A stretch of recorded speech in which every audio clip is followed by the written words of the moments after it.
Georgia recertified its presidential election results on Monday, again finding Joe Biden as the winner following 3 counts of ballots. Secretary of State Brad Raffensperger said, "The recertification is yet another blow to President Donald Trump, who has for weeks baselessly claimed a rigged election in the state and attacked election officials for not overturning the results in his favor." Monday's certification locks in the state's results for Biden before the December 14 Electoral College vote, though Trump has continued to inveigh against Raffensperger, a Republican, and called for additional signature verification, which is, at this point, procedurally impossible. "Today is an important day for election integrity in Georgia and across the country," Raffensperger said in a statement. "Georgians can now move forward knowing that their votes, and only their legal votes, were counted accurately, fairly, and reliably." Earlier in the day, Raffensperger said the results would remain unchanged, and directly criticized Trump for spreading falsehoods. Whether it is the President of the United States or a failed gubernatorial candidate, disinformation regarding election administration should be condemned and rejected. "Integrity matters. Truth matters," he said at a press conference. "Today, the Secretary of State's office will be recertifying our state's election results.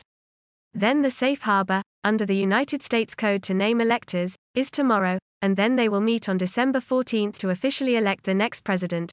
Biden won the state with more than 12,000 votes, becoming the first Democratic presidential nominee to win the Peach State in nearly 3 decades. Republican Governor Brian Kemp certified the results of Biden's victory on November 20, following a statewide audit, which included a hand count of the nearly 5 million ballots cast in the election. Georgia officials, including Raffensperger, have disputed Trump's claims of widespread voter fraud, and on Monday, the Secretary of State again said misinformation being spread about the state's election is hurting the state. "Continuing to make debunked claims of a stolen election is hurting our state," Raffensperger said. "The president has his due process rights and those are available to him. It's time we all focus on the future and growth." Although Trump has claimed that he will continue to fight the election results, legal challenges to reverse or delay certification of results continue to fail. There is also a sense developing within his legal team and what remains of his campaign staff that their efforts to overturn or delay the results of the election are coming to an end, multiple sources tell CNN's Caitlin Collins. On Monday, a federal judge in Georgia dismissed 2 motions brought by attorney Sidney Powell aimed at reversing the election results in the state.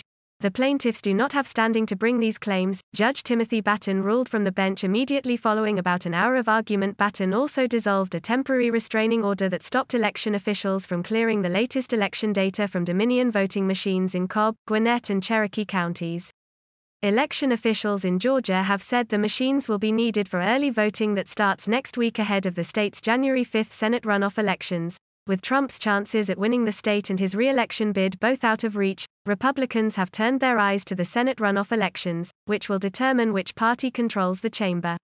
Some Georgia GOP officials are concerned that the president's repeated attacks on the state's election process could hurt Republicans' chances of winning the races, during a campaign rally for incumbent Republican Sens.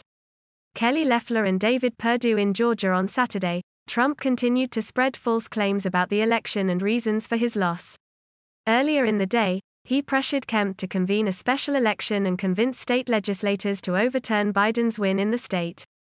Kemp and Lieutenant Governor Jeff Duncan issued a joint statement Sunday denying 4 state senators' requests to hold a special session. When asked during a debate with her Democratic opponent Reverend Raphael Warnock on Sunday about Trump's false claims of election fraud and if she believed the election was rigged, Loeffler would not explicitly say so but responded, "It's very clear that there were issues in this election.